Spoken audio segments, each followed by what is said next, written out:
Don't we all love summer vacation, relaxing, laying out by the pool, barbecues, hitting the beach, doing, well, nothing? Well, how about a summer vacation from your house payments? With SaveWithConrad.com, you can do just that. Reduce your monthly payments by making the equity you built up in your home work for you. You can roll together those high interest rate credit cards into one lower monthly payment and perhaps access some of that newfound equity to turn your house into your dream home with no money out of pocket. And how about this? You get to skip your next two house payments. That's right. You won't have to make your June or your July house payment. You're done until August 1st. Go right now to SaveWithConrad.com. Let my team run the numbers for you for free. There's no obligation, and if we can't help you save some cash, we won't waste your time. And did I mention we're offering a 3-year guarantee right now? That's right. That means if at any point interest rates improve over the next 3 years, you get a free refi. That's right. No new lender fees from us. So you get to save money now without wasting money later when the rates improve on a whole second set of closing costs. Why not go to SaveWithConrad.com and get a guarantee? Save money now and save money later with your friend in the mortgage business. That's me, Conrad Thompson at SaveWithConrad.com. Shoot me an email at Conrad@SaveWithConrad.com. Give us a call at 888-425-0105. Or get yourself a quick quote, even talk to a live person right now at SaveWithConrad.com. NMLS number 2129, equal housing lender. Let's take a summer vacation from house payments at SaveWithConrad.com. Hey, it's Conrad Thompson, and you're listening to What Happened When? With the voice of your childhood, Tony Schiavone. Tony, what's going on, man? How are you? Well, it's a great day to be alive. I can say that. How you doing? Man, I'm fantastic. It is indeed a great day to be alive. We are going to have a lot of fun watching wrestling. That's what this show is all about. Thank you for joining us to watch Great American Bash 1995, or as Peacock calls it, Season 7, Episode 1 of Great American Bash. We're watching Great American Bash 1995, and we're going to be starting at 1 hour, 25 minutes, and 18 seconds. You'll see Mean Gene Okerlund in the backstage area standing in front of a Great American Bash backdrop. He's got his spectacles like he likes it, a mustache that make a grown man cry. 1 hour, 25 minutes, and 18 seconds into the Great American Bash of 1995. And as we give everybody a chance to get caught up, Tony, you're returning from one of the more eventful trips in your wrestling career. I mean, of all the different... you're on the road every week, sometimes twice a week, sometimes on a rare occasion, 3 different towns in a week, but doing television all over the world. But now this past week, you got to do something you've never done before. You went to Arena, Mexico, and got to call wrestling. What a cultural experience, Tony. I can't wait to hear all about it. What was your experience like? Well, of course, as we normally do, we only really stay overnight. So I didn't really get to see much of Mexico. But what I did see, I certainly did enjoy. We stayed at the airport hotel, very nice hotel. There were fans in the lobby like usual, although there weren't as many. But when we got to the arena, holy smokes, were there fans. I chalk it up, Conrad, to maybe one of the greatest experiences of my life as far as a wrestling announcer is concerned. Wow. Now, Wembley was great. Sure. There was nothing like Wembley and being there in front of that record-setting crowd. However, here I am now at, as they said, and as we have said, the Cathedral Lucha Libre. And an arena that was built for pro wrestling. And there was really nothing like it. It is it is designed perfectly. And the reason I say that is, now I know in the upper decks it's more like bench seating in the upper decks. But just for about the arena really quickly, ringside is tiered, which means if you sit at front row ringside, of course you're on the level of the ring, right? Mm-hmm. But if you sit in the second row, you are a little bit above the first row. And then the third row is a little bit above that. So it's tiered. So it's unlike any arena that we work in, that rows 2, 3, 4, 5, 6, or whatever. You don't have to look straight through somebody's head.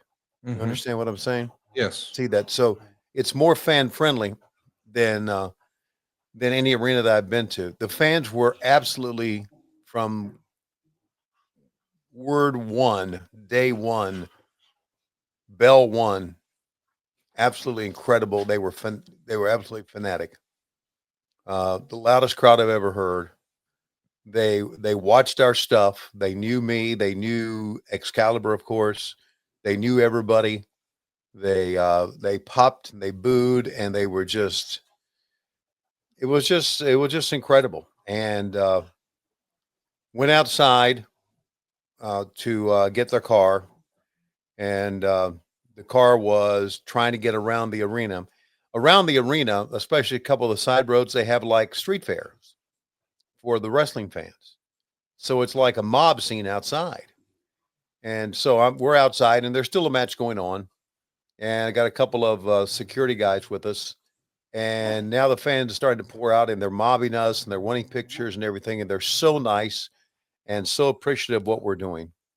And I just chalk it up to be one of my greatest experiences ever, because I had been told for years, and I guess this even goes back to my years in WCW, that you really want to see a wrestling match in Arena, Mexico, where Lucha Libre was born.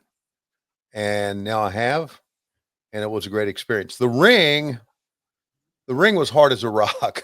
It was, and the ropes were just so tight that I know some of the wrestlers, when they took their bumps, really had to hurt, really had to hurt, because it's not like the softer ring that we have.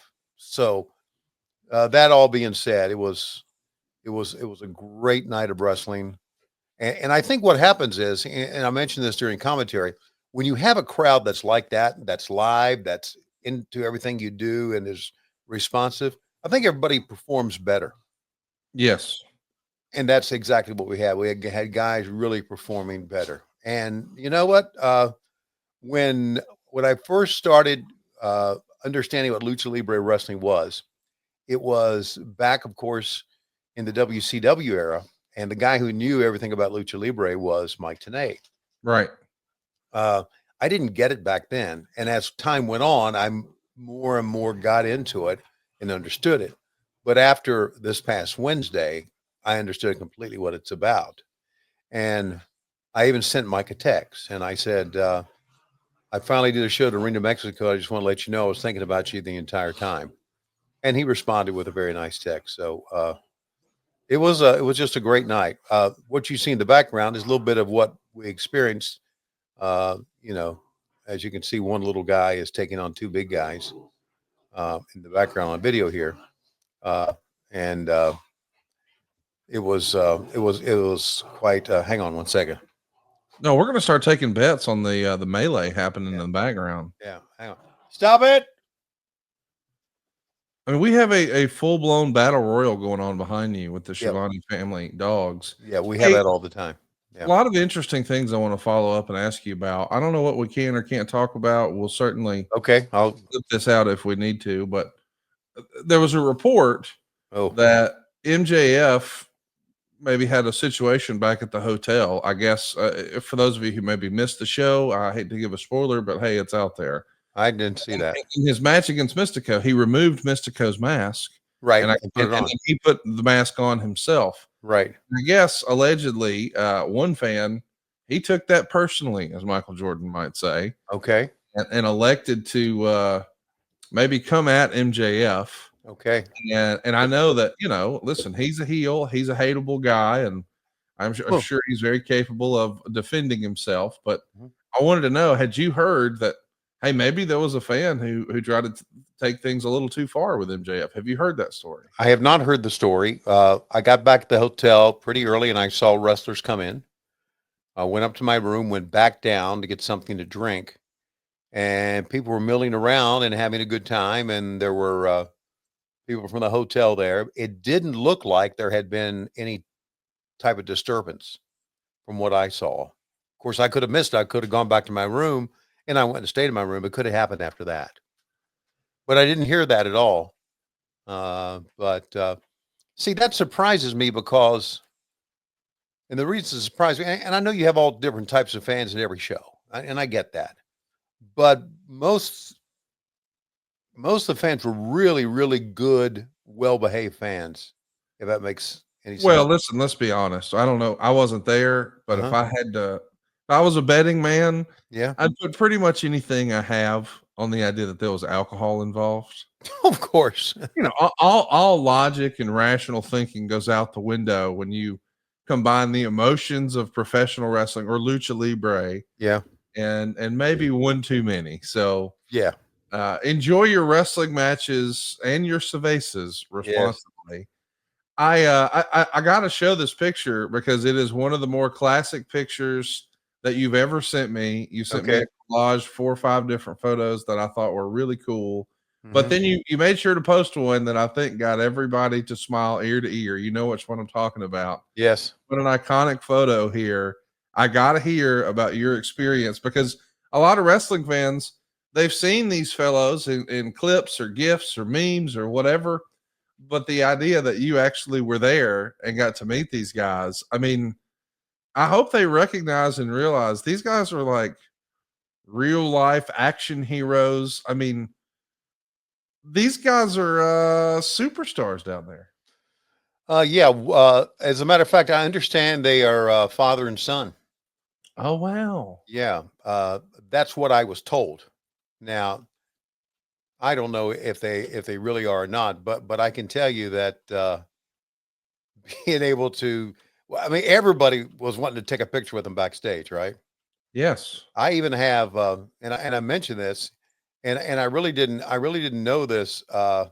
The guy on the on the left there is Kimonito, Well, yeah, and yeah, that's the blue guy. the blue guy, and I think the guy on the right is Kemalito, which is the heel persona, right? I see. Okay, and I think if I got this right, I may be wrong. Of course, Excalibur, who obviously did a great job of translating the opening promo from Hangman Adam Page, uh, knows all about the culture and knows all about the language and everything. And he told me that Caminito means that little monkey in Spanish. Um, so That's pretty amazing. isn't that amazing? I hope we're one step closer to getting Microman in AEW. Wouldn't it be great? I just absolutely love it. It was a lot of fun. It is uniquely lucha. And one of the things I wanted to celebrate here this morning, I'm sure you saw it. I'm sure people were mentioning it to you that day. The first person I saw come to this realization was the Andrew Dice Clay over on Twitter. And he Yeah. pointed out, and I sent this to you because I thought this was pretty cool, that you might actually be the only announcer in the history of professional wrestling to have called matches in the Tokyo Dome and Madison Square Garden and Wembley Stadium and now Arena Mexico. I mean, that's some real bucket list stuff, Tony. That's got to be. I think Andrew Dice Clay is correct. You're the only announcer to do that. As a growing up as a wrestling fan back in the 70s, I would have never thought that that would have been possible in my life to be able to do something like that. And you know what? I've also called matches in Australia too, at Rod Laver Stadium, home of the Australian Open, which is not a known wrestling venue, but it's something, right? Oh yeah, Uh, what a career! It's not lost on me at all what I've been able to do, and combine that with the people in wrestling that I've been able to work with. It's pretty freaking amazing. It was a grand day from top to bottom, and I certainly have I have a lot of respect. Listen, there's a lot of people out there who look at Mexico and think, "Oh man, there's trouble there." You know what? There's that's trouble bullshit. everywhere. Yeah. Mexico City is a beautiful city, Oh god. and it's got a lot of great culture, and it's got a lot of wonderful people in it. And I didn't know what to expect, and like we were told a couple of things. Did he bite you in the ass? Good. Somebody's going over back there. Yeah, the one's going over is his little dog. He takes no bullshit from anybody. Oh, did he hurt you? Bless your heart. Come over here. So anyway, where was I? What was I talking about? Mexico, you've been hearing. Yes, Be there's careful. yes, a Beautiful. lot of great people on Mexico, and I from Mexico, and I just and I know there's trouble in Mexico. I know there's drug cartels, and I know I went to Juarez back in the '80s, and we went over the border from El Paso, and we had dinner in Juarez. We had a great time, and now we're told don't go back to Juarez. There's too much trouble. Uh, and I'm sure there's trouble everywhere. But there's wonderful parts of Mexico, and there's so many great people there Yes. that I think we're very, very wrong to just cast our eye on Mexico and think, uh, it's full of bad people. Dude, I love Mexico. Mexico City was really a shocker to me. I'd been all over Mexico, but the tourist traps, Tony, Right, Cozumel, Cabo, right, Cancun, right, all that bullshit. right. But actually going to Triple Mania a few years ago in Mexico City was like, oh, dude, this is like, I Mhm. never seen this side of Mexico. I've Right, been to Arena Mexico. I absolutely love it. It was on my bucket list. I got to check that box. mhm. Tony, as we're talking about your wrestling career, Yeah, I don't think you've done it before, but coming up very soon, you're going to be calling matches at the old ECW arena. I know you've been there before, but the idea that you're actually going to do commentary on a show from the 2300 arena, of course, AEW has a residency starting next month. I'm going to come, I think, to the very first show there, Tony. I want to see AEW in the ECW arena. And I know that before AEW was a thing, you got to call matches, believe it or not, with Jim Cornette at the old Nashville Fairgrounds. So sort of the right. spiritual home of TNA and the spiritual home of ECW and Mhm. all those iconic venues we named a moment ago, Madison Square Garden, Wembley Stadium, Yeah, Arena Mexico. I mean, and we know like even if you count things like, the Omni in Atlanta, you check that box. The Superdome, you've checked that box. We know that you certainly had a lot of fun at the Greensboro Coliseum. sure. But as we're taking a look at the entirety of your career, is there one arena or one place that has eluded you that you're like, hey, I've checked all the other boxes Mm. except this one? Does one stand out above all the others? That was something I was thinking about uh, actually a couple of days ago when I saw the tweet. You sent me the tweet about all the places I had worked, Yeah. and gee, I'm not so sure.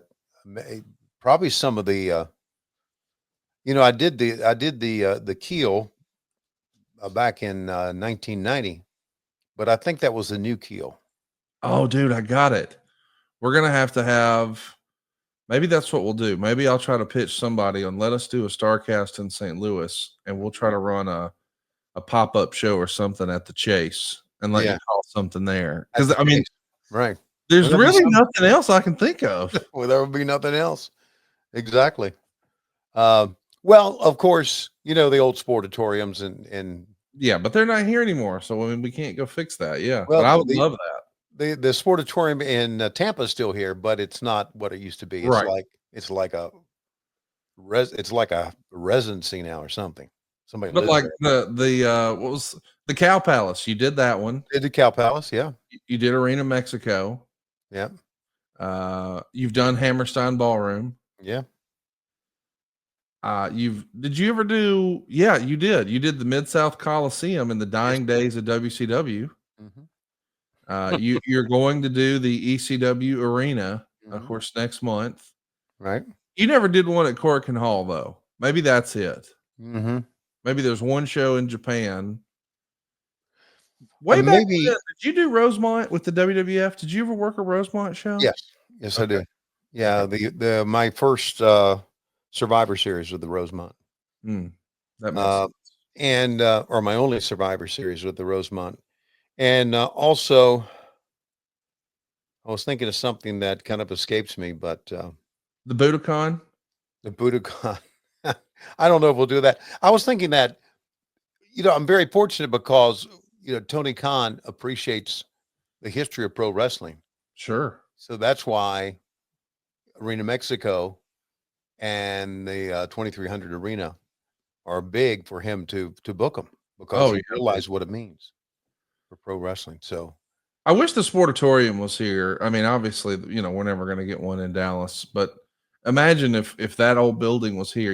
Tony would try to find a way to do something there. I do hope that one day you can, because really, when you really stretch, all I can think of are the Corkin Hall and Budokan.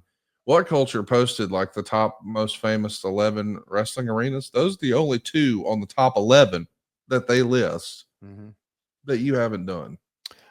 Yeah, you know what? Another one I've never been to is Maple Leaf Gardens. I guess that's Wow. Okay. Well, you know what? We can work that out. yeah. I had a chance recently, and I was unable to do it. Oh, with Scott Demore? Yeah, apparently for my good friend Mauro Ronaldo, his schedule does not work out where he can do the next one, and they checked with me about doing it, and I couldn't do it. So Man, that would have been cool just would for have been you to great. scratch Yeah, that off the list. Yeah. right, right. Something else you might want to scratch off the list is getting your ding dong real hard. We know what to do. Get that hot tag from Blue Chew Max. It's here now, and it's combining the active ingredients of Viagra and Cialis into one chewable. It's a combo that acts fast and it lasts, and you can actually get your first month of Blue Chew free. You see, great sex is just a few clicks away, boys and girls. Sign up right now at bluechew.com. Consult with one of their licensed medical providers, and once you're approved, you'll receive your prescription within days. Blue Chew's tablets are made in the USA, prepared and shipped directly to your door. And the best part is it's all done online. That means no visits to the doctor's office, no awkward conversation, and no waiting in line at the pharmacy. So make your life easier by getting harder and discover your options at bluechew.com.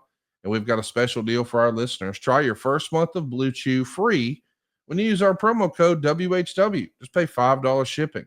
That's promo code WHW. Visit bluechew.com for more details and important safety information. And we thank Blue Chew for sponsoring today's podcast.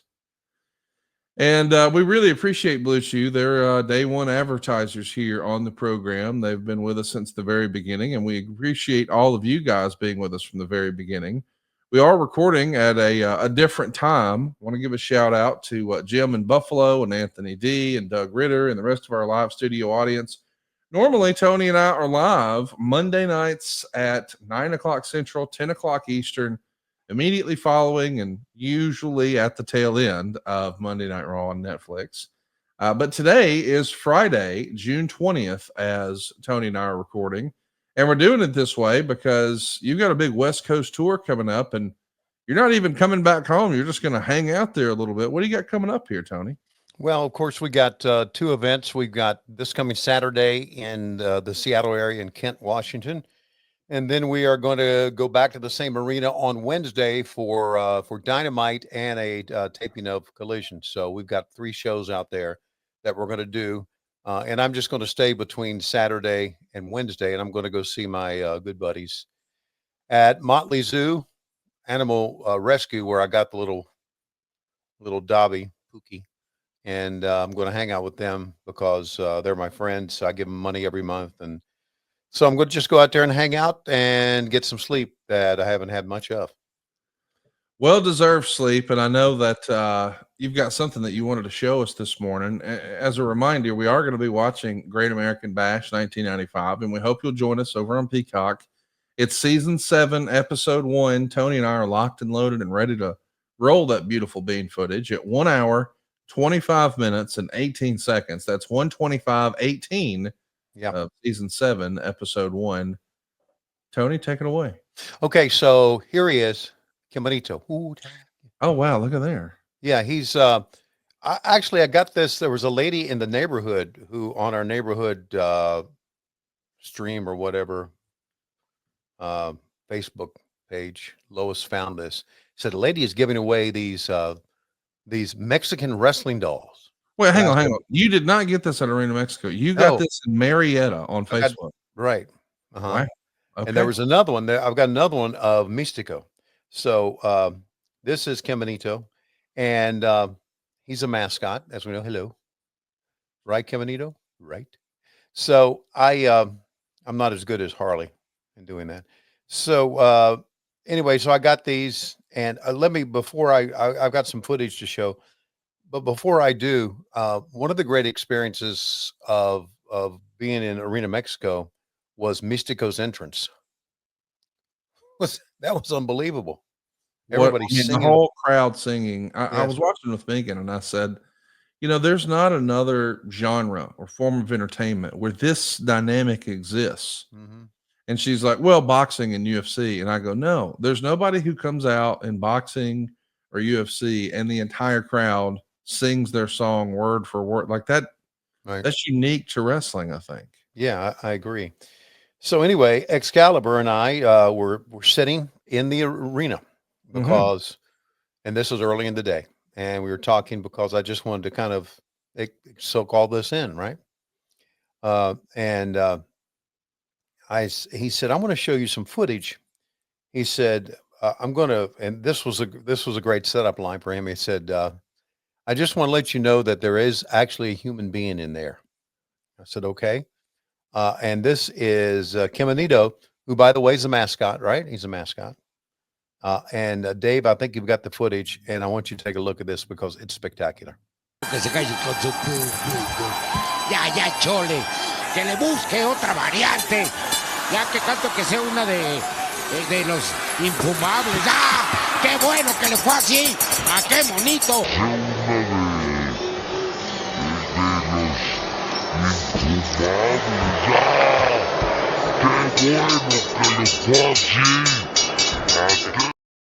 Have you never seen that before? No, I never have. I know you've seen it. A lot of people in wrestling have seen it, but isn't that spectacular? It's amazing. I mean, I really encourage everyone who's sort of on the fence, or maybe they're just quote unquote old school American wrestling fans. Mm-hmm. I get how if you grew up watching Ole Anderson work an armbar, Mm-hmm. that maybe you might say, well, I don't like this wrestling. You can't judge it through the lens of American wrestling. Lucha is its own thing. Yeah, But man, how can you watch that and not be entertained? I know. Everybody agrees, even though Dobby back there. Old Dobby does, yeah. Actually, Hey, I think that was Kirby. She's a big mouth. Aaron Sheen is with us here live, and he says AEW and CML is a relationship that's really here to stay. It really opened the AEW fans' eyes to the Mexican talent out there. And he even says AEW should have a mascot. So you said that Kanamito is sort of the CMLL mascot. What would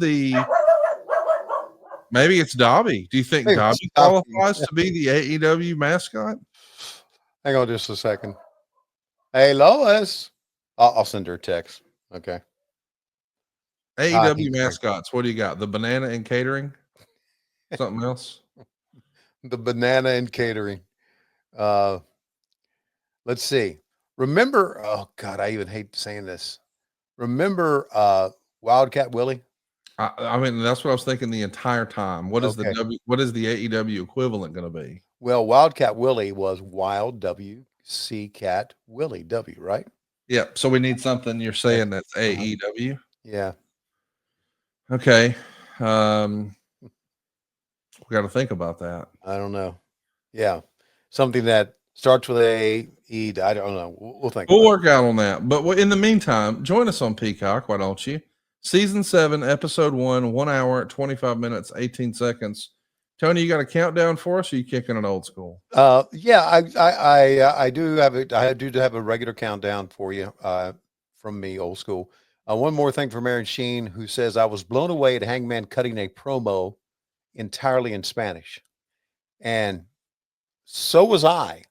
I was in the backstage area and he was walking back and forth in a kind of secluded area by himself. And he was going over his promo and he was speaking Spanish. And I'm thinking, oh, he's going to like just do a couple lines of Spanish, right?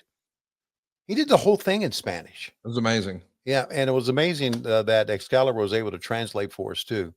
But Jim in Buffalo is tired of walking upright. I don't know if you saw, but I see you laughing, so I think you did.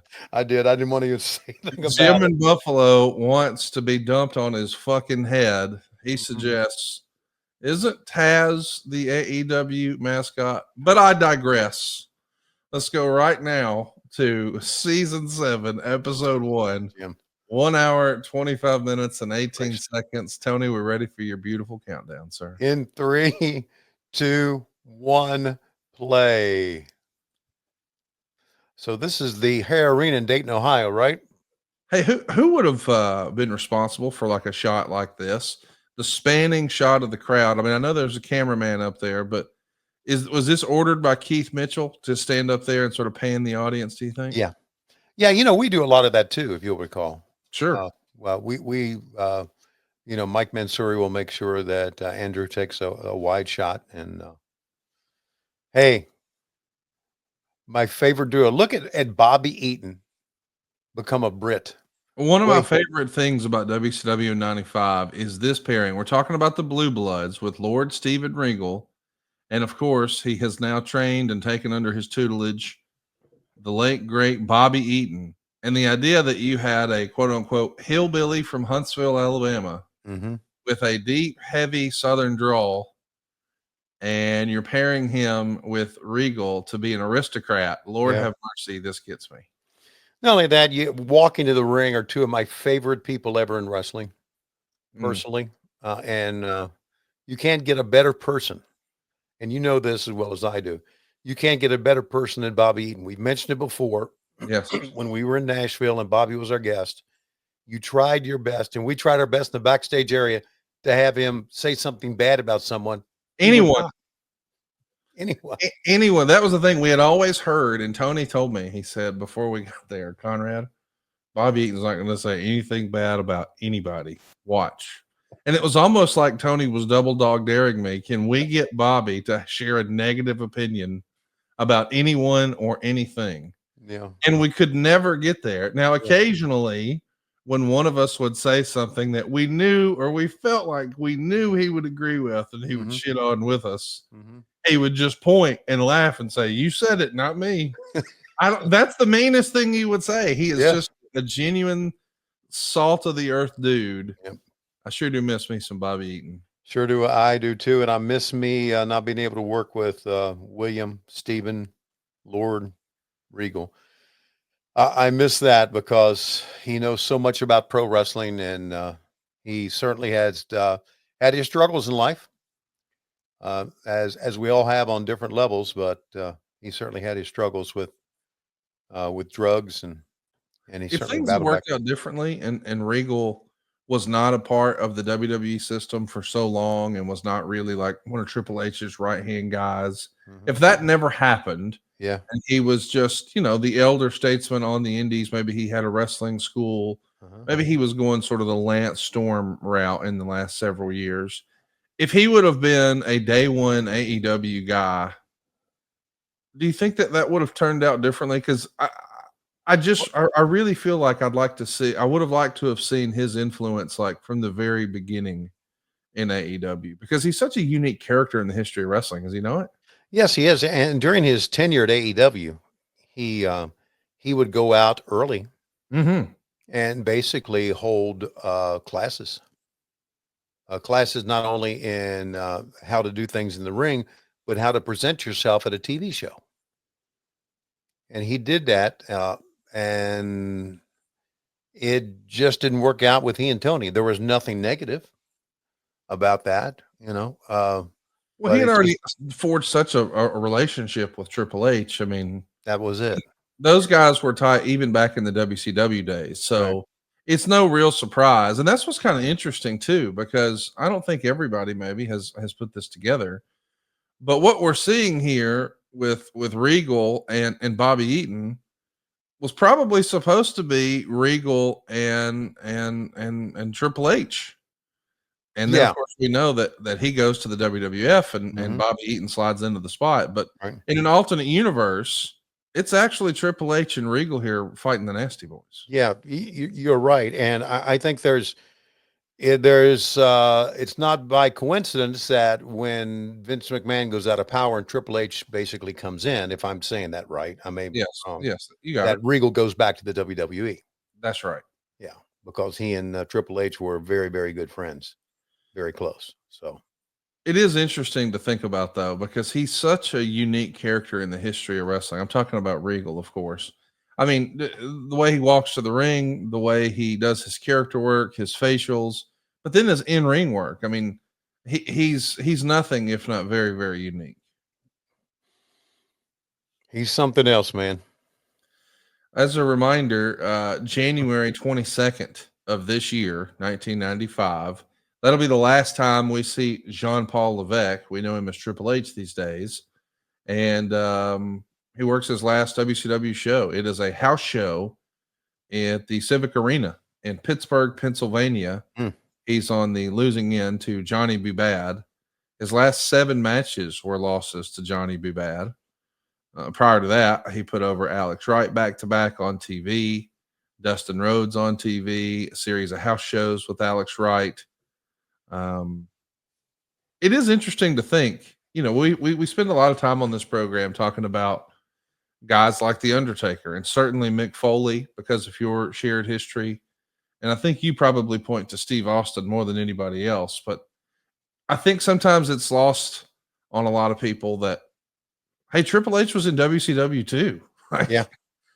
It's such a crazy time where so many of these top stars that are going to run roughshod over the WWF are actually here in WCW first. Guys like Scott Hall, guys like Kevin Nash, Triple H, Stone Cold Steve Austin, The Undertaker, Mankind. Like in an alternate universe, I know it could have never worked out where all those guys stay and enjoy the same success, but they were all here first. Interesting. Yeah, it's quite a story. And, the same thing as, I guess, is kind of happening now on a different level, maybe. A lot of the guys who started there as big stars. Well, I guess, if you think about the Macho Man, you think about Hulk Hogan coming from the WWF at that time to us. And now we've got, Edge and Christian and but you're right. A lot of guys started in WCW and made their way. It's of course Triple H had the most success, and obviously fans out there would say, "Well, it's because he married Stephanie." Well, yeah, that had a part to do with it. But you know what? I think Vince realized, or the company realized, that Stephanie's husband wasn't just an idiot. Right. You know what I'm saying? He was a guy who had some brains about him, had some talent about him. And I know there's a lot of guys that I work with that say they didn't like Triple H. And I just chalk that up to the fact that a lot of people just don't like authority.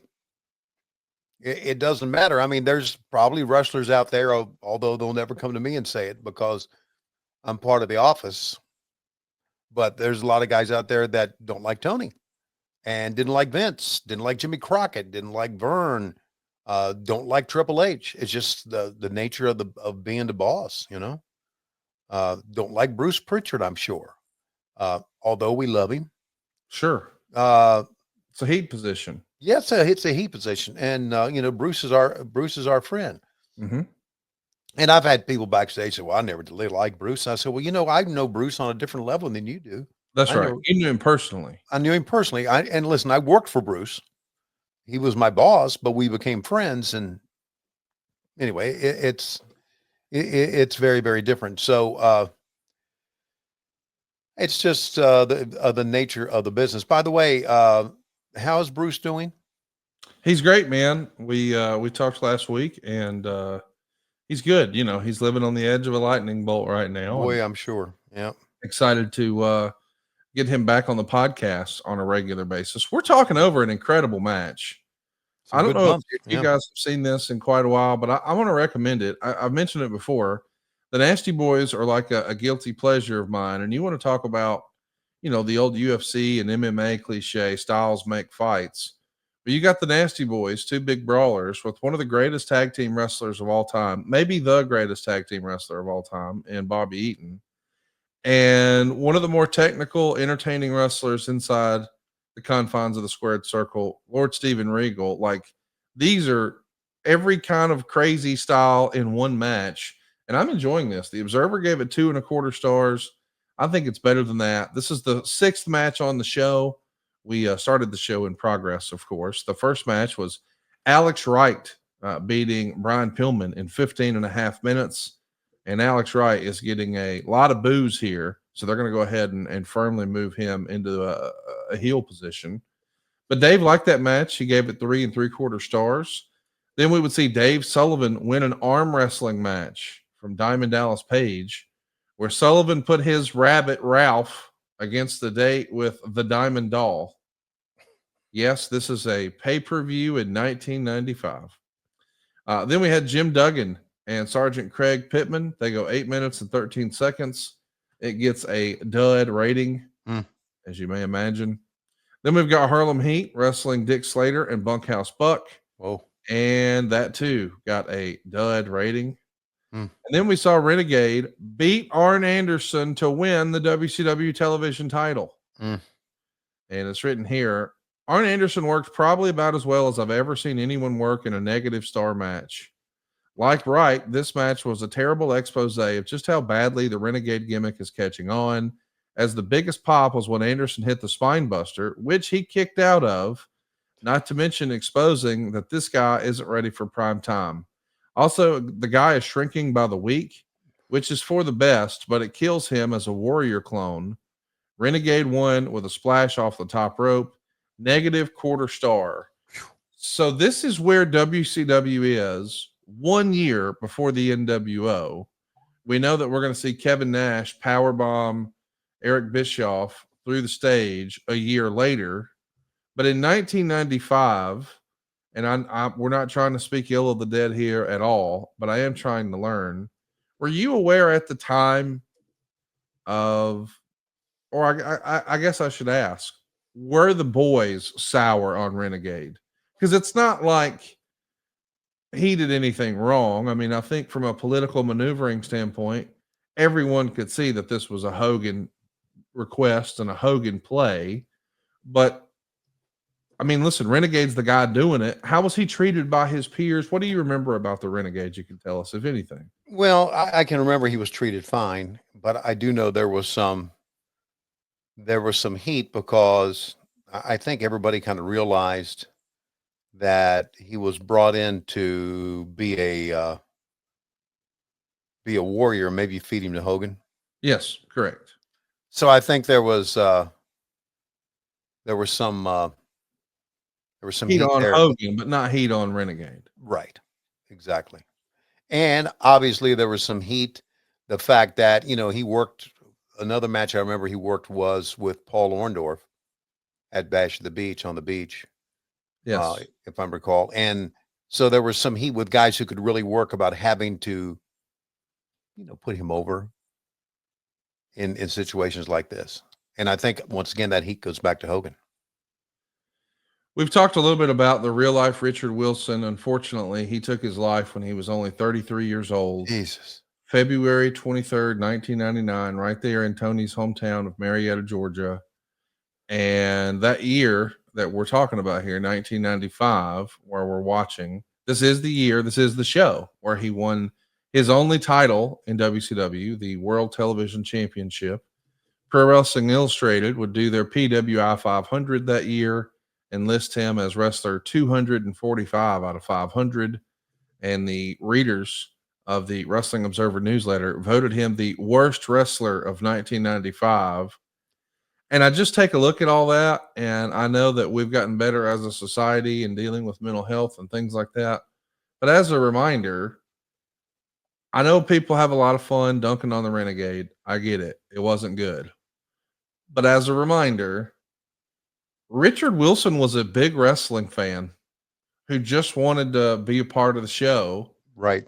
And someone else hired him in WCW and someone else booked him in WCW to beat Arn Anderson and win the television title. And he's doing what he asked. And so I just want to remind everybody as they sort of dunk on the Renegade, most everyone listening to this would jump at the chance at one point in their life to be involved in the wrestling business. And, he had that opportunity. He took it. It didn't work out. And in the end, I think the universal reaction from the industry and the fans, it had to contribute. I mean, we're led to believe that it had to contribute to his mental health issues, right? Yeah, of course it did. And I think there's and it would be even worse now, wouldn't it?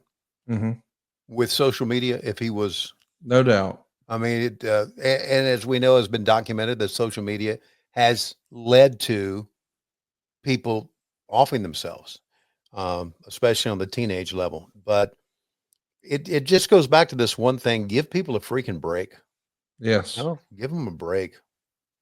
They're all humans. Some people are not good humans. I was thinking about this yesterday, and I was thinking about this on the flight home from Mexico City when I was thinking about how wonderful the fans were.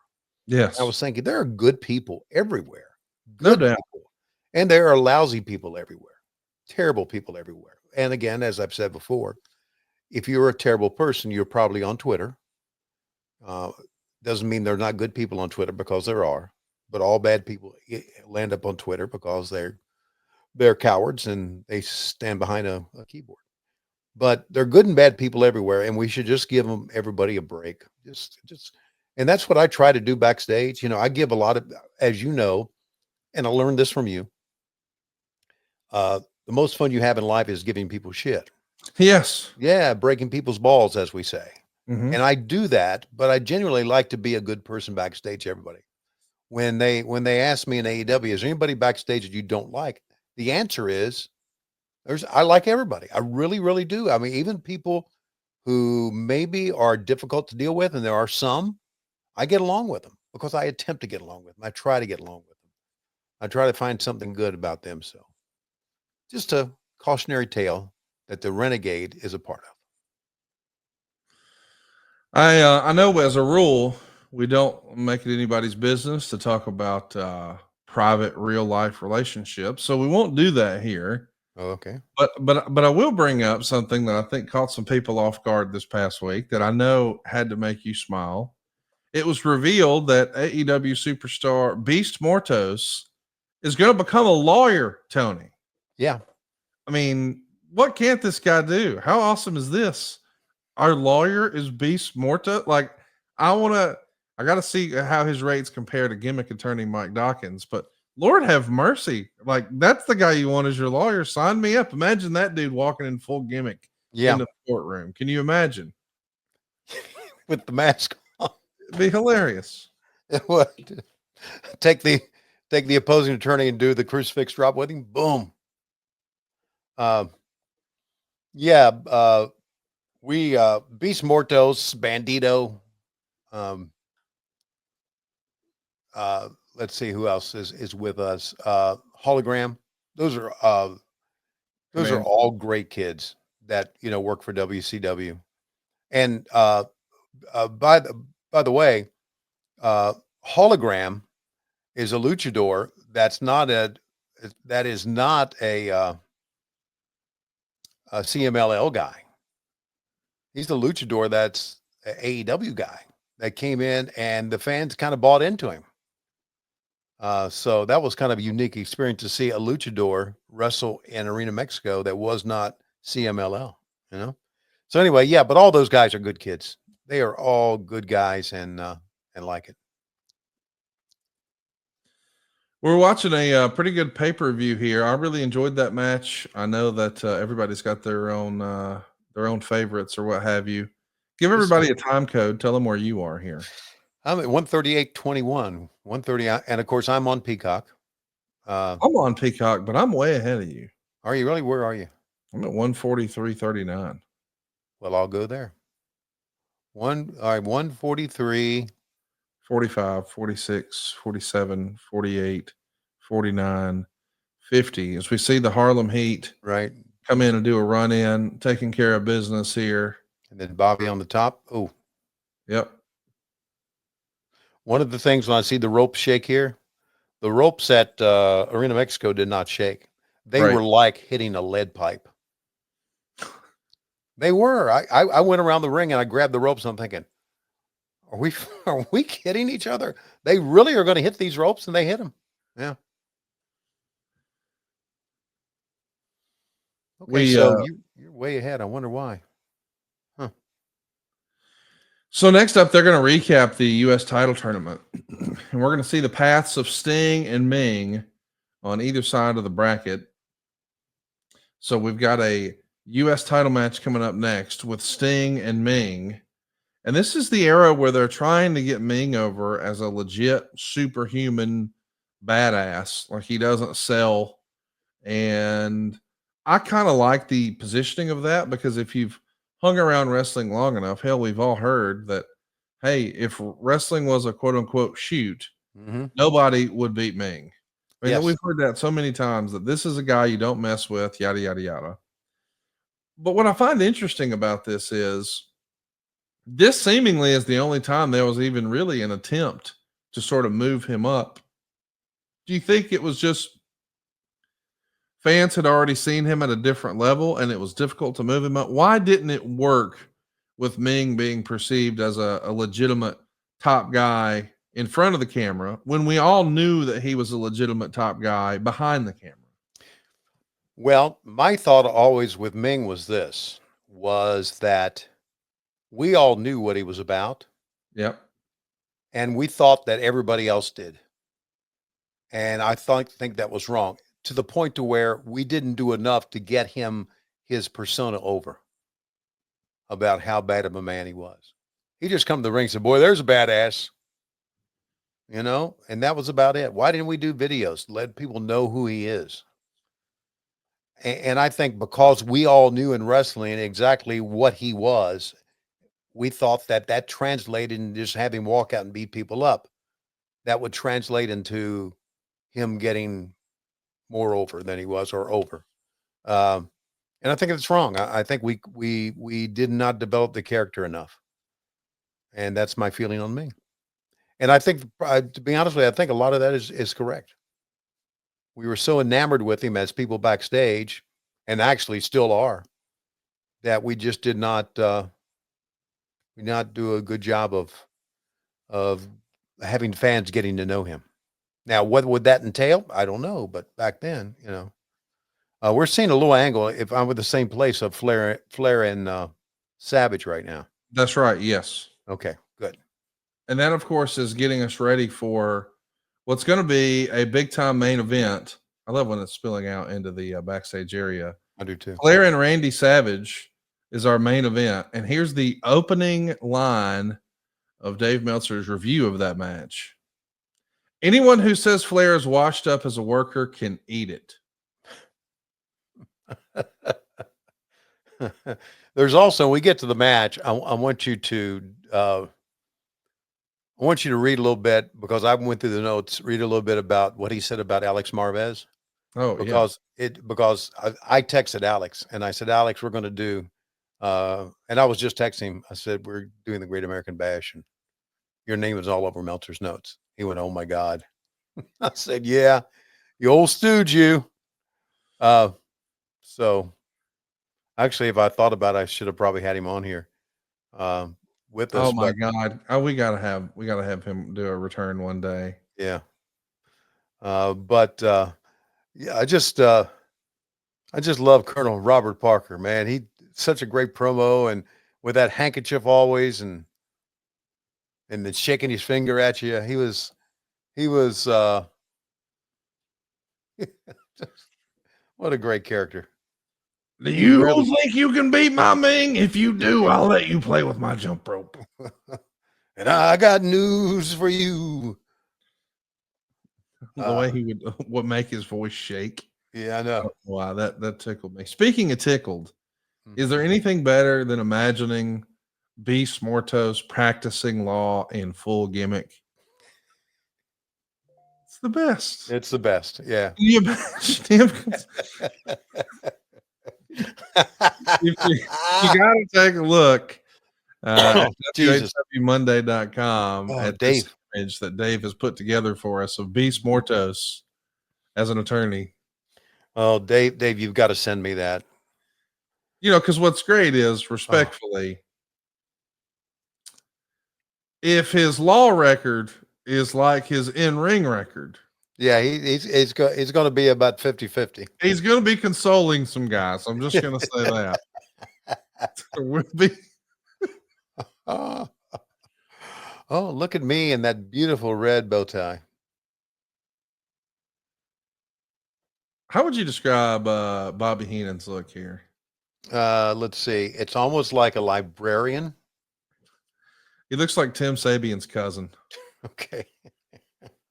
those colored frames on. Whenever I see a guy with light hair and colored frames, I'm like, oh, it's Tim Sabian. You mentioned Alex Marvez. We'll go ahead and mention some of the drama here. Okay. But perhaps the biggest changes of all came due to an article in the local newspaper written by former Miami Herald reporter Alex Marvez, who had just recently started working in Dayton. Marvez's article listed what apparently was expected to be the finishes to every match on the show. Since WCW gave away a few finishes already at the last television taping, putting together a reasonably good set of guesses would be pretty close to correct. In this case, too close. WCW officials totally panicked since apparently Marvez's finishes were 100% on the money, and everyone was trying to guess who it was that leaked them to Marvez. While I don't know for sure, I'm relatively sure there was no leak, and Marvez just deduced, considering he had Dallas Page versus Dave Sullivan in the article as a wrestling match rather than an arm wrestling match. So I would deduce there was no leak. We have different versions of the story, but the consensus seems to be that the booker, Ric Flair, and others were so mad that he wanted to make sure Marvez's story didn't have any credibility by changing one or two finishes, one of which was in his main event, where Marvez had predicted a Flair win due to outside interference rather than using Angelo Paffo's cane. This naturally made Savage a happy camper, since up until Thursday, he was supposed to beat Flair. And then it was supposedly changed to him losing due to outside interference at a booking meeting because everyone realized Flair badly needed a credibility boost and outside interference was set up for their gimmick match in July. Then it was changed again with Flair winning, but not only without any help, but with his own father's gimmick being used on him. Before the end of the night, one of the more paranoid among the boys were suggesting that it was Flair himself who actually told or leaked to Marvez the finishes, having orchestrated the whole deal himself so he could have an excuse for winning in that manner. That all sounds like a brilliant story, except none of it is true. What is true is that WCW did one of its sleaziest come-ons to date, which covers a lot of ground, and the last minute before the show started, it started with an angle on the live main event show where Vader attacked both Nick Bockwinkel and Eric Bischoff, and then was attacked from behind by Hogan, and the two wound up in a pull-apart. As the live show was in its closing seconds, Vader came out again demanding for Bischoff to have a match with Hogan take place right now. Bischoff said that as we speak, Bockwinkel is in a meeting with Hogan and Jimmy Hart. Vader again reiterated wanting the match tonight, just as the show went off the air. With this precedent of an impromptu match being added, then that was set last month and followed again with Heat versus Slater and Buck match being announced from a last-minute angle minutes earlier. The impression fans were led to believe is there was a good chance that Hogan and Vader would be added to the show. Yeah. Having seen the live angle, they'd already seen Vader was in costume and Hogan was in the building, but neither were booked on the show. Of course, there was no chance of that happening, but the reason Hogan was brought to Dayton was for the angle, fear of it coming off as a weak buy rate that maybe a show without him would do far worse. The problem is Hogan's contract per pay-per-view appearance is so high, allegedly a $300,000 guarantee versus a 25% split of the pay-per-view revenue. So just appearing on the show would be financially prohibitive unless there were weeks of promotion going in. Of course, none of the fans at home knew any of this, and WCW was counting on those Hogan fans that popped the big four buy rates last year, who probably weren't going to buy this show because there was no Hogan, to impulsively call their cable company at the last minute, and it should have worked in some cases. Man, that feels super shady, does it not? Like, hey, we don't want to pay Hogan for a pay-per-view, so let's just tease like he's going to do a match, but not actually deliver it. But by that point, shit, we got their money. Like, I don't want to believe that's true, but the way Dave lays it out, I mean, it might be. It sounds like something that that would be true. Yeah. Unfortunately.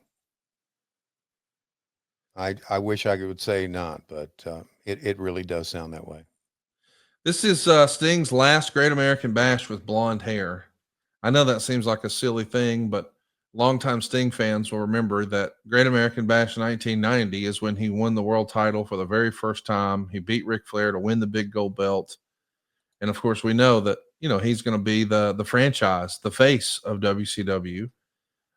So he's at Great American Bash 90 and 91 and 92 and 93 and 94. Now here in 95, this is it for Sting in blonde hair. We know by 96, he's got the longer, darker hair. And whenever I think of Surfer Sting, I never think of the dark-haired version. I always think of blonde, flat-top Surfer Sting, right? Oh, yeah, that's what you think of. And now we think of old gray-haired granddaddy Sting. What do you think of gray-haired Sting with the gray beard, making appearances with a gray beard? Who would have thought that? Isn't it something? Yes. Once again, Tony Khan's love for WCW back in the 90s on full display. Sting, me, JR, just I'm sure if Lex was healthy enough and did not have a Legends contract or whatever. My gosh, can you imagine? Yeah, he would have brought him out as well. So, I often think about, in an alternate universe, the Steiners being a big part, because AEW feels like they prioritize tag team wrestling way more than almost everybody else. And we know that Braun Breaker is enjoying great success with WWE, but in an alternate universe, I sure would have loved to have seen, what a Steiner influence in AEW could have looked like. yeah. Yeah.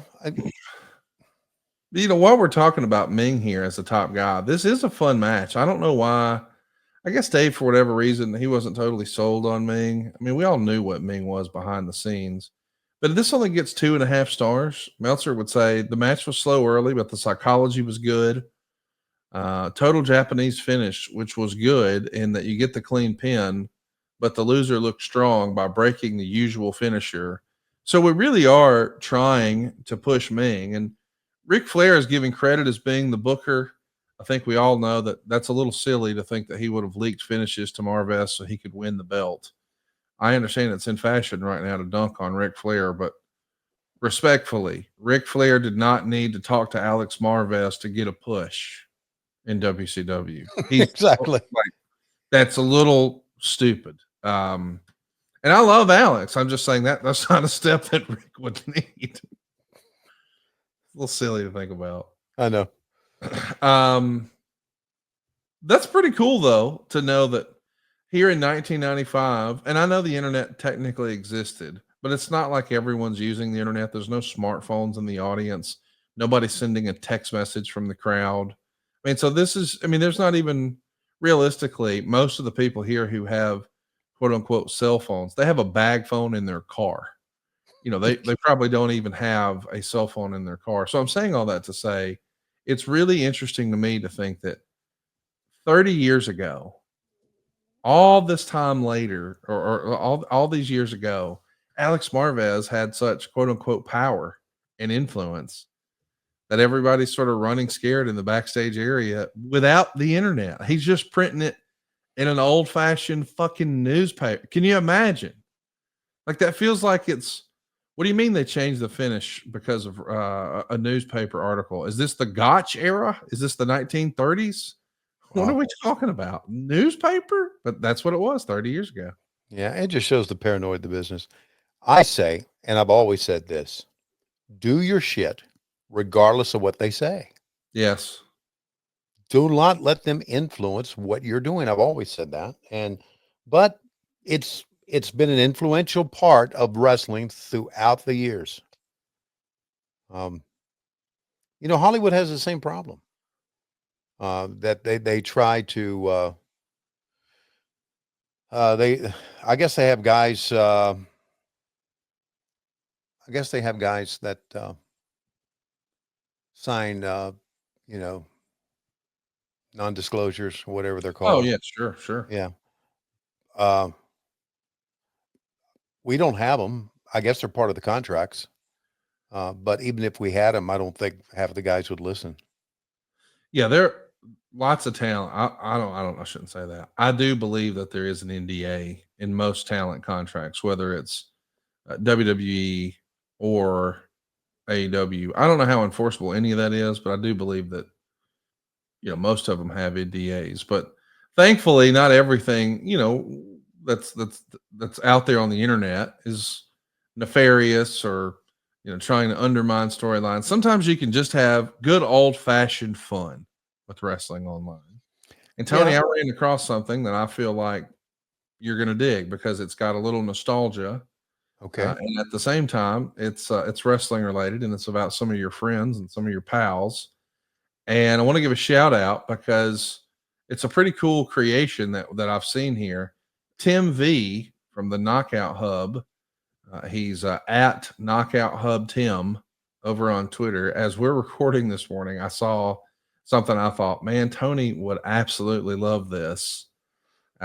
What he's done is he's taken wrestling characters and he's made them into garbage pail kids, Tony. And we'll start with your favorite, Paul Heyman. Take a look at this. How great is that? Paul E. Sweaty, pouring Actually, sweat as a garbage pail kid. actually, it wouldn't be Paul E. Fat E. Okay, let's try another one here. Let's see. Let's look at some AEW ones. There's Will Offspray. Here's Buckshot Bobby. How about Dumb Callus? Oh God, Is that not your favorite? Look at the that's scar my on his favorite. head. I knew you would love that one. Mm-hmm. Dumb Callus. Shout out to Tim, man. That's pretty cool. It's at Knockout Hub Tim. He's Tim V dash Knockout Hub over on Twitter. That's kind of fun, man. Great stuff, man. Great stuff. Sting's doing a great job of selling for Meng here. Yes, he is. Yes. Again, I've often said, yeah, you get over by winning matches, but you also get over by selling. And if you can sell for a guy like Meng and come back and win, or even do a good job of putting him over, that's how you get yourself over. It's not always about winning and losing. I love that. Meng does that almost like redneck kung fu, right? That like Mark Briscoe does. Yes. We have the same spot here now. Yeah. Yeah, 20207. Yep. Hey, this has been a fun podcast. Not only talking about Lucha Libre, but going back in 1995, pre NWO and seeing AEW. Let me tell you the numbers too, because by today's numbers, man, this just feels like another world. I mean, we've all heard some of the record gates that wrestling has enjoyed in more recent years. We've got the Hera Arena here. You got to wonder if Chris Hero was there. Yeah, 5,218 paying fans. There's roughly 6,000 there, so maybe 1,000 or so comps. The gate is around $63,000. $63,000 gate for a pay-per-view that features Harlem Heat, the Fantastics, Craig Pittman, Dick Slater, Bunkhouse Bunk, Frankie Lancaster, and Barry Houston. They were hanging from the rafters. Alex Wright, Brian Pillman, Dave Sullivan, Diamond Dallas Page, Jim Duggan, Renegade, Arn Anderson, Nasty Boys, the Blue Bloods, Sting, Meng, Ric Flair, and Randy Savage. Only 63 grand. That's shocking to me. Yeah. Well, Hera Arena wasn't that big, but the wait a minute, did they say how many freebies there were? About 1,000. How many? About 1,000. Okay, that's still kind of. They say there's around 6,000 fans in the building. 5,200 and change were paid.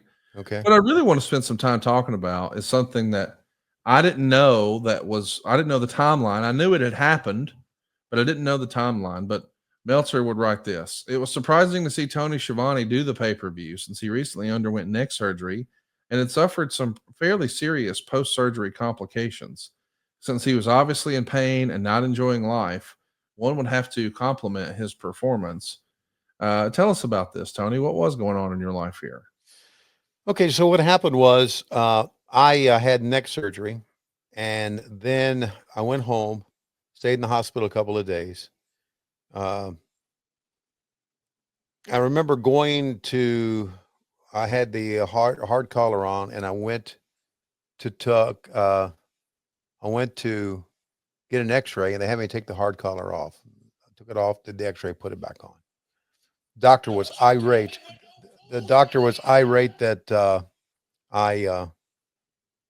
they made me take the collar off. I don't know if it had anything to do with this or not, but 2 days later, I'm home, and that's my Sanjay Dutt text sound.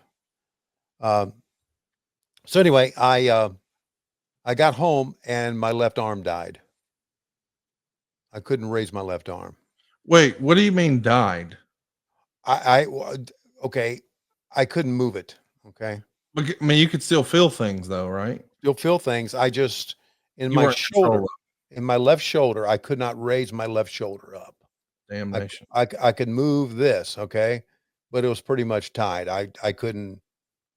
So obviously I panicked. They brought me back into the hospital, stayed in there a couple of days. And the doctor finally came back in, the surgeon, and said, well, Mr. Schiavone, sometimes it'll happen. And this was a thing that normally happens. They didn't tell me about that sometimes happens, that when you open up your spinal column, which is what they did. I don't want to bore anybody with this medical talk, but they opened up my spinal column to relieve the pressure on my spine. Sometimes when they do that, your spine will tilt because of the space and will pinch a nerve and result in nerve damage or nerves. So he said, the only thing I can tell you to do is go to physical therapy and work. Sometimes you'll get the feeling back or you'll get the movement back. And I did, and I worked very hard, but it took quite a while. Did physical therapy, did it at home, did everything, and it came back. But there was so I understand. He didn't tell you that was a possibility in advance of the surgery. You found out after the fact. That's right. Yeah. How mad were you? I was I was more scared than mad, I think. And not only that, this was and still is to date Emory's top neurosurgeon. I think he's the head of the company right now, or the head of the department. So it is. It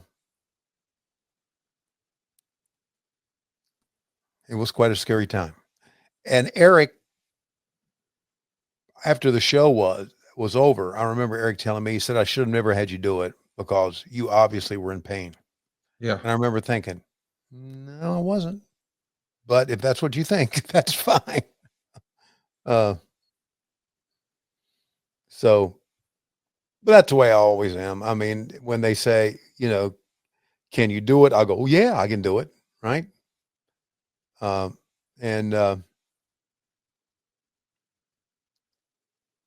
that's the way it was. But it was a scary time for me. It really was. I mean, because I'm just, and there's your 1, 2, 3.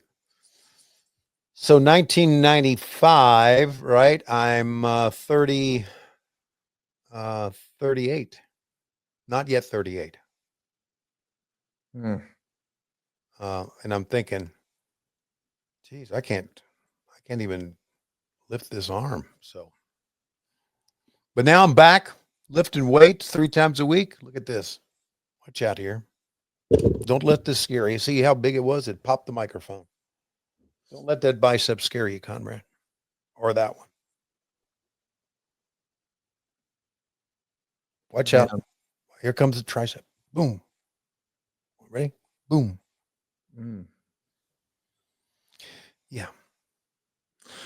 Well, there you see it. Sting is your new WCW United States champion. No sell. Pick up the win here, 13 minutes and 34 seconds. Coming up next is Ric Flair and Randy Savage.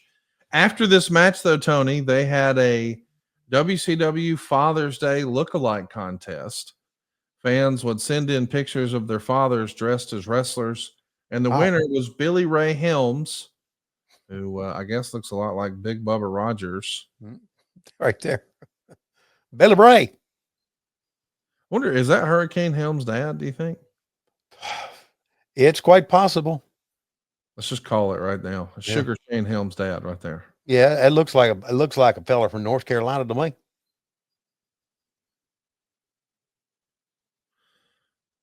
I can't wait for us to watch this main event because I've heard so much good stuff about Ric Flair and Randy Savage. Like, supposedly this is the match that helps get WCW back on track with their house shows. And I know that many times, people would say, hey, let's just throw Sting and Ric Flair together because we know that's always going to do good ratings. It's always going to do, sell tickets. It's going to be a needle mover, Ric Flair and Sting.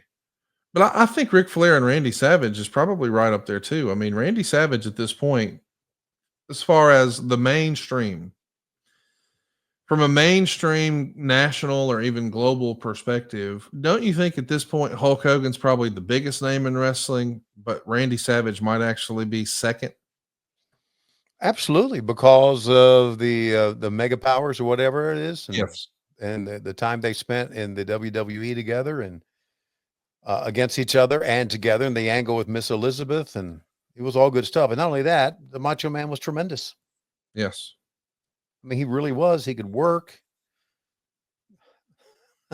How about when Ric Flair dressed in drag? That's what we're seeing here. He was in the front row wearing a sweater, a wig, and a long dress. And now he's whipping the Macho Man, takes the wig off. What I loved is the promo after the fact, where he's still got eyeliner on, cutting a promo with Vader. It just tickled me. Yeah, it was the stuff that Flair, some of the stuff that Flair did in that era was very, very good. It's kind of 95 is kind of like a forgotten time in WCW history because we know what's going to happen.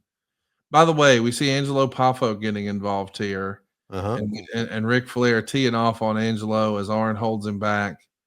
How big of a family thrill was this for the Poffo family? This had to mean the world to Randy Savage to have his dad recognized and involved in an angle like this, because nothing like this ever happened in the WWF. No, you're right. Nothing like this for Angelo Poffo. It was a great angle. It was well done with the figure four and Arn stomping on him, and it was all. This was a very, very good angle. And of course, then as we found out, a very, very good match. Oh, look at those guys come in to try to get the Macho Man Randy Savage. Did you ever hear the story about Angelo Poffo in the WWF? No. There's a pretty famous story, Tony, and I know you weren't there at the time, but it was November of 87, and they were promoting a Legends Battle Royal in the World Wrestling Federation. And they bring in, obviously we've got guys like Randy Savage. I mean, he is in the shadows of WrestleMania 3. He's a big star, but his brother, Leaping Lenny Poffo, is also involved in the World Wrestling Federation. Right. And I guess there was, an opportunity to involve his dad here. And Randy maybe felt like his dad was slighted by not being offered the opportunity. And I know eventually he did get in that match with guys like Gorilla Monsoon and Pat Patterson. But as the story goes, Randy Savage was pissed off that his dad wasn't invited. Ultimately, as I understand it, that did happen. But I think that might be the only time that you saw all three of them on a show together, Angelo, Lanny, and Randy. Did you ever have any conversations with Randy about Lanny, or not Lanny, but Angelo?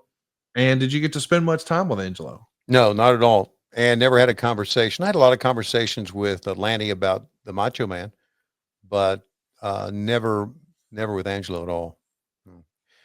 We're watching the Macho Man talk to Mean Gene right now. Yep. And you can almost hear what he's saying, can't you? I mean, we've got it muted because we have to, but you could hear almost the ups and downs of his voice. Oh yeah. Yeah. He's got one of, if not the most distinctive, don't you think? Yes. Distinctive promos, and mannerisms, and yes, and look.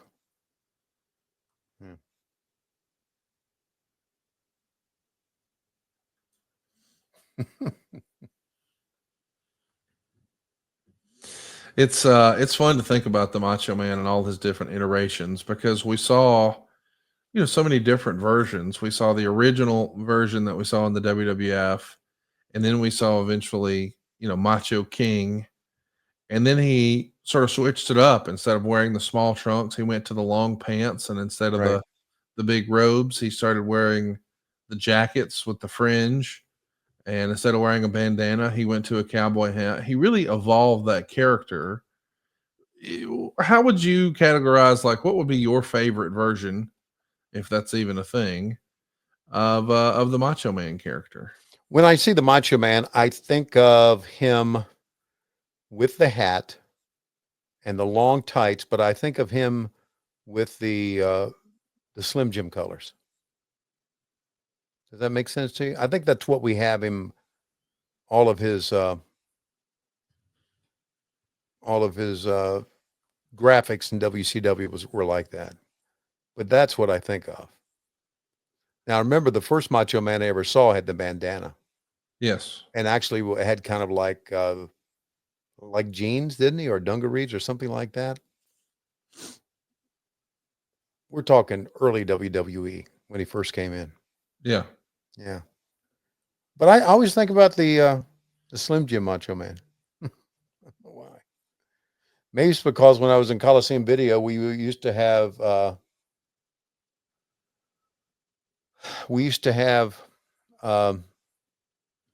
have to roll in all those Slim Jim spots in our Coliseum videos. You know what, Tony? I remember the story wrong. Macho Man was pissed because his dad was never invited to be in that Legends Battle Royal. Oh, I found it. It's East Rutherford, New Jersey, in the Meadowlands, November okay. 16th, 1987. And I guess Savage was pissed that his dad wasn't invited. He was the match right before that Legends Battle Royal, where Randy Savage would beat King Harley Race. And I guess Blackjack Lanza. Luthez won the thing.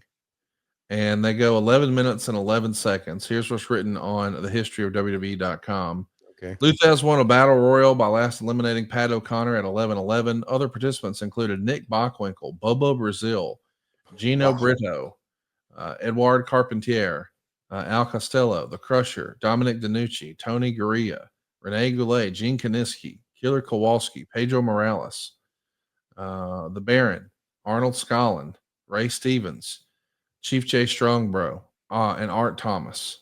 So there's lots of famous legends here. I guess Blackjack was originally scheduled for the Battle Royal, and so was Pat Patterson. And I guess after the match, Thez and Pat O'Connor actually hug each other out of respect. And here you see Flair comes to the ring, Savage comes to the ring, and then Randy lets his dad come out last. Angelo Poffo making his long walk to the ring here at Great American Bash 1995. I love the love and respect and appreciation that Randy has for his dad here. Yeah, well, Angelo was, if you think about it, it's Angelo's, he has to be so proud of his son. Oh, Biggest gosh. stars ever in the sport. And look at him selling, how gingerly he's walking and everything. I love that. That's old school, knowing what to do. Do you know Angelo Poffo worked one of his gimmicks, according to cagematch.net? I have to admit, I didn't know this. Look at that. That's a Hooters girl. A Hooters girl. Gosh, it almost looks like, what's her name? What a sponsorship that is. I mean, yeah. So the girls taking the ring jackets and things at the ringside area, sporting a Hooters outfit here in Dayton, Ohio. There are no more Hooters, right?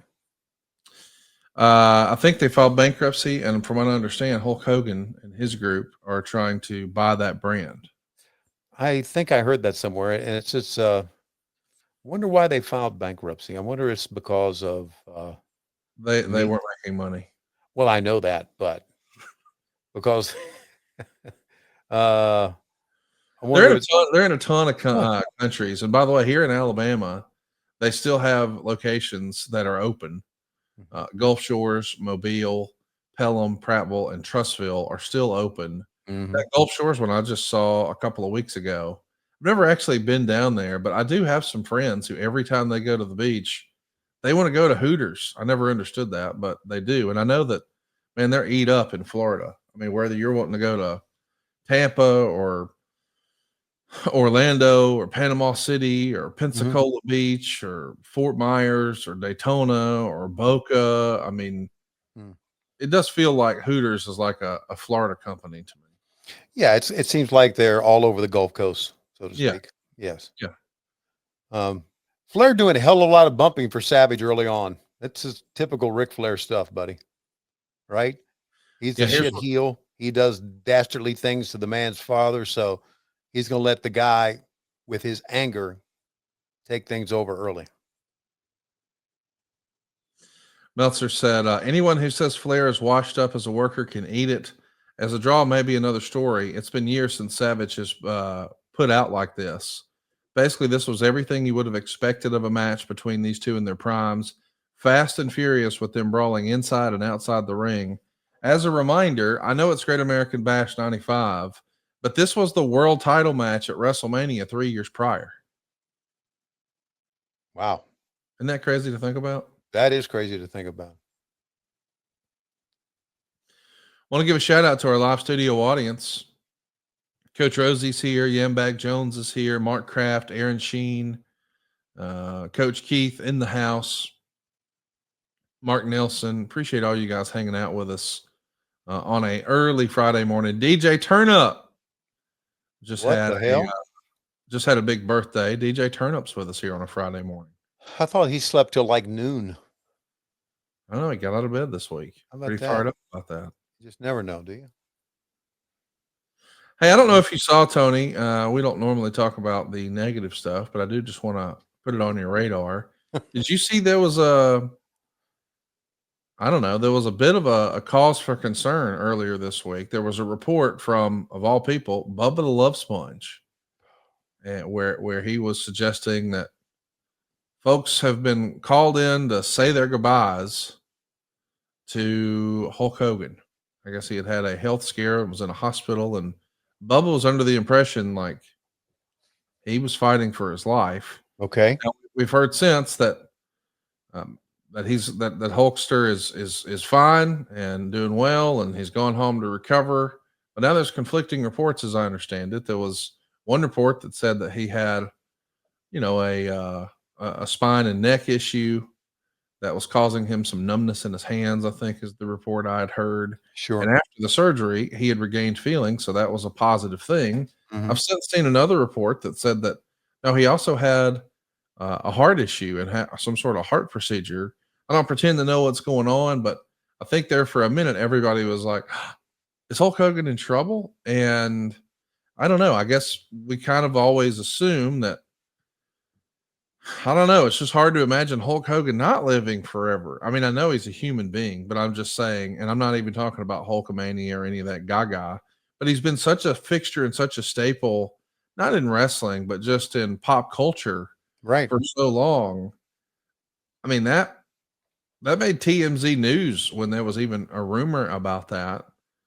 That was, I'm glad to hear that was a false finish and that the Hulkster's still with us, because I was really disappointed. I guess what I'm getting to here is, Tony, I saw a bunch of idiot assholes, inconsiderate pieces of shit, who were like kind of celebrating in the comments, like, "Hey guys, I know you don't like some of his politics or whatever, but do you realize this is a human being with a family and friends and loved ones? Like, Yeah. fucking be better. Come on now. Why are we cheering people dying?" They're not going to be better. And it's what I said. The worst people in the world are on Twitter. If you're a horrible person, you're going to end up on Twitter. And let's just hope that those people die. I mean, even if Terry Bollea was a horrible person, and he's not to me, I don't believe he is. I believe in forgiveness and second chances and yada, yada, yada.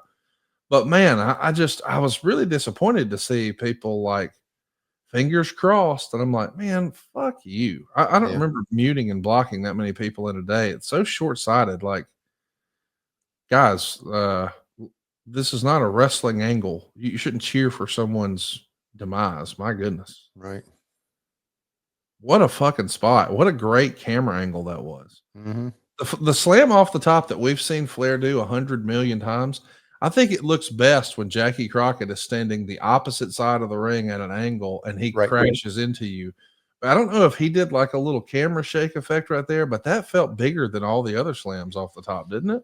Yeah, I don't think knowing Jackie may have, but also, a crash like that, the ring is going to shake. So, Yeah, I'm just saying I liked when we would see guys in ECW do that. right. And I've heard even in the WWF that was a challenge when they went HD. Again, I don't know.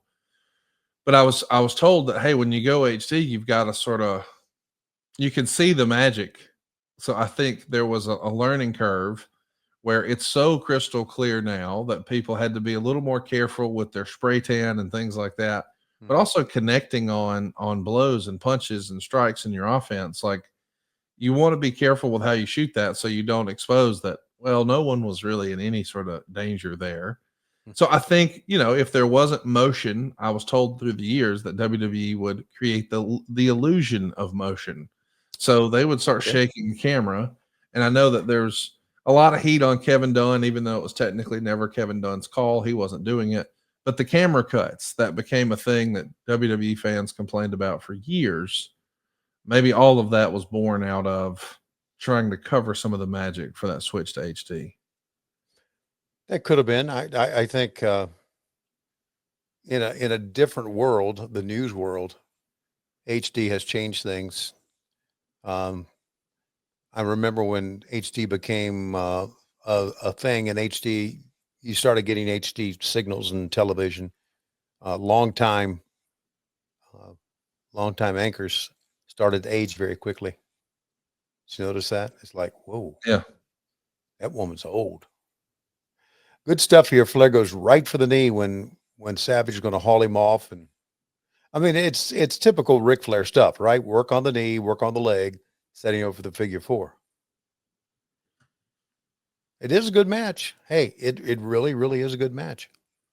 How many stars did Dave Meltzer give it? He gave it 4 stars. Okay, very good. Best match on the show.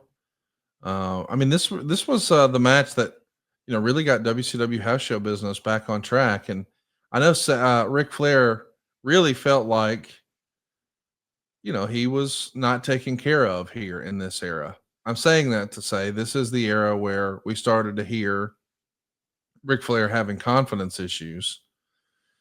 And I think a lot of that is because in '94, when Hogan came in, who better to start him with than Flair? And of course, Hogan beat him like a drum. Famously, at Bash at the Beach, they break every WCW record and they run it back at Halloween Havoc. 2 diminishing returns. So they make it a career match.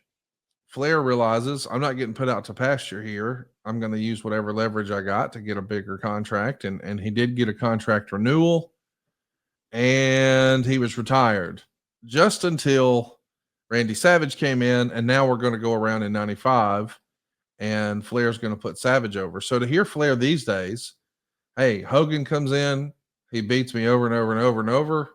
Savage comes in, he beats me over and over and over and over. And it is interesting because a year later, we would see Savage no longer in the main event for the world title, but he's somewhere in the middle of the card wrestling Conan for the US title. And you could sort of see the progression where Flair was no longer treated like he was a top guy and in that same vein as a Hogan or Savage. And that's the way he felt. And maybe that's where some of his confidence started to take a hit. Did you feel like when you were there in WCW, because you're a Jim Crockett guy and you always perceived the Nate to be champ, when you saw him sort of move down the cards a little bit so the Hogans and the Savages could take the top spots, did you feel like that was a bridge too far, that we're losing our identity as the NWA or Jim Crockett Promotions, or this is WWF Light, or did none of that even cross your mind? It never crossed my mind. Something that crossed my mind was when I first went back to WCW, is that Flair's status in WCW was based directly on the fact that Jim Herd didn't like him. Yeah. And I also thought at times, and I may have been wrong, you may know more about this than me because you do a podcast with him, I think at times he and Bischoff didn't get along. That had a lot to do with Flair moving down. Maybe I'm wrong. I mean, it almost seemed that and again, this is what it seemed like, that Hogan had Eric's ears so much that moved Flair down the card.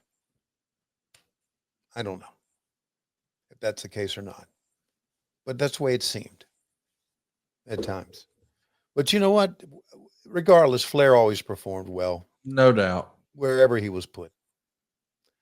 Wherever he was put. By the way, Mark Nelson, who's with us, and of course, a lot of times he's not with us at night. Mark said Meltzer in real life has been nothing but nice to me when I met him at a few wrestling shows, and I would agree. Dave He's Meltzer, fantastic. Yeah. yeah, he's a great guy. He's a great guy. He and I've talked, and I introduced him to Matt when Matt was in wrestling. And here's Larry's classic stuff. Upside down, runs to the other turnbuckle, and great false finish. Hey, Mark Kraft is with us here live, and he wants to know, do you think Macho's career goes differently without the Slim Jim sponsorship? So in an alternate universe, we've got Randy Savage, but we don't have a Slim Jim deal. Does his career look any differently, do you think? Not really. I think his colors look different. I think the Macho Man was going to be the Macho Man.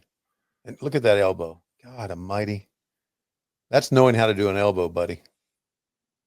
Is he your favorite elbow off the top, or is there somebody you like better? No, I think he is. I like the Froggy Bow by Mark Briscoe a lot too. Yeah. Yeah. But yeah, I think it's the Macho Man's, as Jay Lethal would call it, the King's elbow. And he's got the bell. He's got an extra ring bell. Where did he get that from? See the photographer in the middle? That's Blackjack. He's no longer with us. Macho Man bleeding. Photographer with the white coat, or the black coat and white shirt. How about Blackjack is on the other side of the guardrail? He's not a ringside photographer. He's got a ticket. I know. That's something, isn't it? That's unusual. Hey, speaking of something, something. Tell me something. You know, my buddy Bart from the Meat Mart. Yeah, Bart from the Meat Mart. He's like a crazy mad scientist on creating weird shit. Like he made peanut butter and jelly cookies. And I thought of you and my wife specifically on this, because the peanut butter is made with peanut butter protein. Oh. And the grape jelly flavor is from grape Kool-Aid. Oh my God, really? Right? And so anyway, a guy that I'm pretty good friends with, who recently met Bart, he found this recipe and says, "What do you think about this, Bart?" And I can't believe this exists, but someone has created Krispy Kreme donut banana pudding. And I'm like, what kind of marijuana is out there in 2025 where somebody says, "God damn, I love me a Krispy Kreme donut and I love banana pudding"? Hey, what if? You know what? What? We are in the oh, there goes Angelo down again. We are in the Ozempic era. I'll have 10 of those and take a shot. That's what it is. I don't know why it tickled me, but it did. Yeah. So there's the cane. Uh-huh. Ric Flair has the cane. He's hiding it. In comes Savage. And you heard that collision and the fans react. Yep. And through we're seeing some comments here, as that's the finish. Ric Flair, your world heavyweight champion. Very good. Yeah. Hey, great match. I agree. 4 stars. Absolutely, I do. It was a really fun match. Yeah, it was. It was Look at Flair retreating. He's not hanging around. He's out of there. Yep. There you go. Wait, did he get the belt? No, I guess it wasn't a world title because Hulk Hogan's the champ, right? I guess. Yeah. And Sting's the U.S. champ. Who cares? Who cares if it's a title match or not? Yeah, it was a badass match, even without the world title. Exactly. Yeah. You know, one thing I found out, and I know storyline wise, belts are very important. Oh, But to me, as now a wrestling announcer, That doesn't mean anything to me. What means a lot to me is great matches. Well, let me ask you about that. What matters more, the moments or the matches? Like, Wow. can you separate, like, when you think, because respectfully, whenever you talk about one of your greatest wrestling memories, Mhm. and I love these guys, but you reference Big Boss Man and Hulk Hogan in a steel cage, Right. and I know you've been ringside for some incredible Kenny Omega, Okada, Ric Flair, Will Ospreay, like unworldly in-ring talent that just critically is 5 star, 6 star, 7 stars, whatever. Right. But even all these years later, and I know that, well, some of that was because of the arena and all that. Is it moments or matches for you, Tony? No, it's moments. Hmm. Uh, and again, it goes back to this past Wednesday or last Wednesday. My experience at Arena Mexico is always going to be in my mind, but not the matches. I know that Mystico and MJF had a very good match, and I know there was heat at the end, but I never will forget the moment that Mystico walked out. That's burned in my memory. I never will forget my feeling about walking into Madison Square Garden and doing a broadcast, or we'll never forget the superplex off the cage that those two did. Never forget uh, being on the Jericho cruise. Can't necessarily remember matches, but can remember that was my first time interviewing Britt Baker, and that led to a friendship that we had. So it's the moments. I mean, the great matches, yeah, they're ingrained in my mind. Kenny Omega and Hangman Adam Page against the Young Bucks from Revolution in 2020, right before the pandemic. That's a memory for me. I'm sure Okada and Omega is going to be a memory for me too. John Moxley beating Chris Jericho that same night in Revolution 2020. So I can remember some of the great matches that I've been a part of. Right here, Heenan talking and me leaning over, working with Heenan, and some of the silly shit that he did was great. So it's a moment. Well, we want you to create some moments with us at Starcast. It'll be here before you know it. We are home stretching it now. It's going to be Friday, July 11th, Saturday, July 12th. We're going to have a who's who of professional wrestling at this year's event. And I'm really excited because we've announced some Texas legends. I don't know if you saw this, Tony, but we're going to have the legendary Dory Funk Jr. Wow. We're going to have Kevin Von Erich. We're going to have Stan Hansen. We're going to have John Layfield, some real Texas legends. Speaking of legends, Jake the Snake's going to be there. The Nature Boy himself, Ric Flair, is going to be there. Blue Panther is going to be there. And Mark Henry's going to be there. I mean, we could go on and on with the legends from Jeff Jarrett to Curry Man. And, of course, all of your favorite stars of AEW today. Still a lot more talent to be announced. But, Tony, I'm going to put you on the spot here. Do you think there's a chance we could get a Beast Mortos and Tony Schiavone photo op? Like, we need to get him in a suit, and maybe you in an orange jumpsuit. You could be dressed like Nails. I think that would be just a fantastic photo op of what would if he were going to have to represent you. What would your crime be for that you're on trial for? Flashing? No, it would be abandonment. Abandonment. Yeah. Saying that's fucking enough around here. I'm gonna load up the dogs and go to California, live with Soraya. Could we do like a special photo op of you and the Big Show next to a big Jurassic Park level dump in the men's room? We Just could to recreate the announcer's bathroom from 1995. I think that would really work. Yeah, I think what also would really work would be like Paul White and Satnam Singh with the two little guys from CMLL in their arms. Oh my gosh, we got to come up. We got a lot of fun plans. Brian Danielson's going to be there, and I don't know if you saw what happened after the cameras were off at Arena Mexico. But let me just say, Starrcast is going to be something you don't want to miss. Go grab your bracelets right now. There's a gold bracelet and a platinum bracelet, and we've still got a lot of fun stuff to announce. The full schedule will be released in the coming days. That's starrcast.com. Here's what you need to know.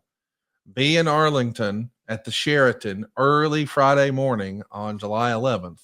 Hang out with us all damn day and night, and be back early on Saturday, because don't forget, All In is an afternoon show, and it's going to be AEW's very first stadium show here in America.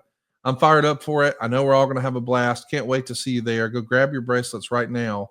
Tony Schiavone is going to be in the house at starrcast.com.